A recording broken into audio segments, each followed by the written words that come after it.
Hi, this is Professor Anil Kumar Sathe from Department of Mechanical Engineering, MIT School of Engineering, Pune. In continuation with the last lecture, in today's lecture we are going to find out the values of intermediate pressure when there are more number of stages are existing. More means more than 2. In last lecture we have seen when the compressor is of 2 stage, intermediate pressure P2 can be found out by square root of product of suction pressure and discharge pressure. For 2 stage compressor, suction pressure is P1 and final delivery pressure is 2 plus 1. 2 stages means 2 plus 1, it is a P3. So suction pressure is P1 and 2 plus 1 P3 is a final delivery pressure. If you are taking a square root of their product, you will get the intermediate pressure P2.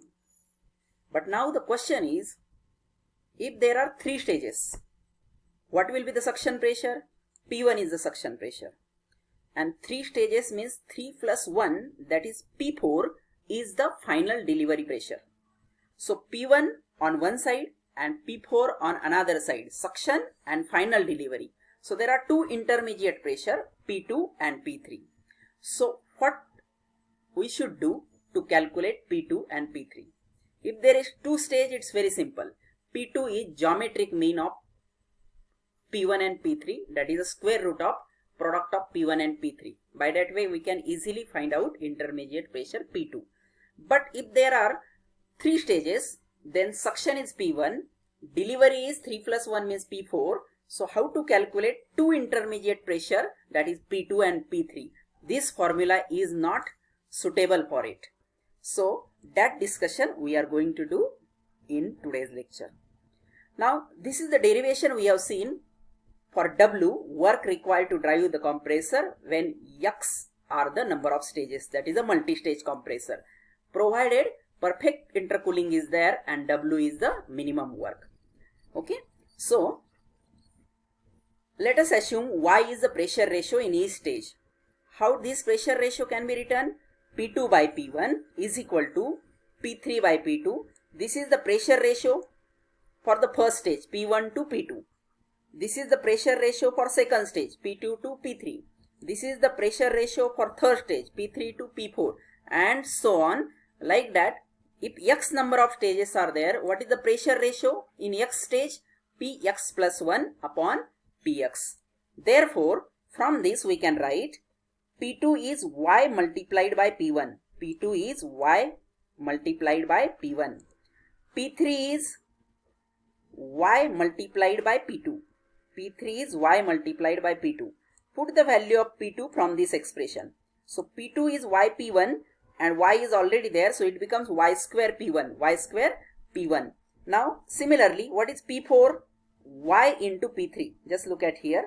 P4 is Y times P3. What is P3? P3 is calculated just now, Y square P1. Put it here. So P3 is Y square P1. So Y into Y square P1, it becomes Y cube P1. So look at here, P4 is equal to Y cube P1.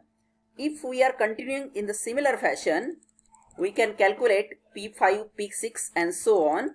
If we are having number of stages X, so what will be the final equation? Px plus 1, that is final delivery pressure. If there are 3 stages, it is final delivery pressure is Px plus 1 means 3 plus 1 P4. So Px plus 1 we will get Y raised to X. You can see here P4 Y cube means 4 minus 1 3. In the similar fashion Px plus 1 Y raised to X, X plus 1 minus 1, it is X. So Y raised to X P1. So what is Y raised to X? Move this P1 on the denominator side, Px plus 1 upon P1. Now I have to calculate the value of Y. So this X will come on right hand side as a power. So Px plus 1 upon P1 raised to X becomes, when it comes on right hand side, as 1 by X. And this, what is Y? Just look at back. Y is pressure ratio in each stage of the compressor. So now Y pressure ratio in each stage is equal to Px plus 1 upon P1 raised to 1 by X. But remember, this formula is only used when there is a perfect intercooling and the work required to drive the compressor is minimum. That case is also called as optimum pressure ratio for multi-stage compression. So remember this formula we required to solve the numericals. So whatever the derivations we have discussed till this particular lecture, all these derivations are going to be asked in the examination. There is a possibility, and whatever the highlighted things are there in green color, these are the formulas which you required to solve the numericals.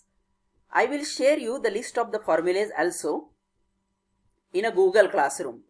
So when you are referring these videos, at the same time you have to take a notebook and you have to write the derivation as I am explaining. See the videos number of times. When you are not understanding a particular point, you just scroll back the video, again listen to it. If you are listening this 1 or 2 times, maybe maximum 3, you will definitely get an idea how to get that particular step in that particular topic. So that will give you a clear understanding. Just see these videos number of times by scrolling back and forth. You will definitely get the idea, and try to practice this on paper. Then and then these videos are useful to you. Just download it in a folder and study it continuously in a sequential manner. Don't look at randomly video number 5 or video number 6. I have coded it like C1, C2, C3, C4 and C5. The purpose of coding is when you are downloading it and storing it in the folder, you must get a proper sequence at what time you have to observe which video. If you are going directly to the video number C6 without having a reference of C5 or C4, then it is little difficult to understand the particular topic because all are there interconnected. Now you may ask me the question, why you have not recorded all these videos as a single continuous lecture of 1 hour or 2 hours. The problem is, the software whatever I am using for recording this video, it allows me to conduct a lecture of only 15 minutes at a stretch, and that's why I have to record the small videos. So better to download it and watch it in a sequential fashion. Have a notebook along with you, and along with me try to write these derivations on a paper. Practice it on paper, that is must. Only watching is not sufficient. You have to practice it on my paper. If you are having on a notebook, if you are having any query related with the videos, you just comment it in the comment box. I will answer to that comment, or better to just WhatsApp me personally about a particular video. Just write a video number and ask your query. I will answer that query.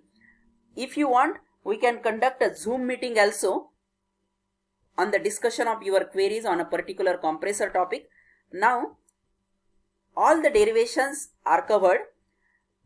For these videos, whatever the word file I have used, that is a derivation, that I am going to share you on a Google Classroom. You can download it, and when you are watching the videos, you can keep that file, printed file or soft copy along with you. That will be easy for understanding. So that's it from my side. Next lectures we are going to cover some part of theory as well as the numericals based on the compressors. So I have selected 6 numericals from single stage and 3 numericals from multi-stage compressor. So these 9 numericals are sufficient to understand and give clear-cut idea about what you all learn in these derivations, what you all learn in the theory, and how to do the thermal analysis of reciprocating air compressor. That's it from my side. Thank you.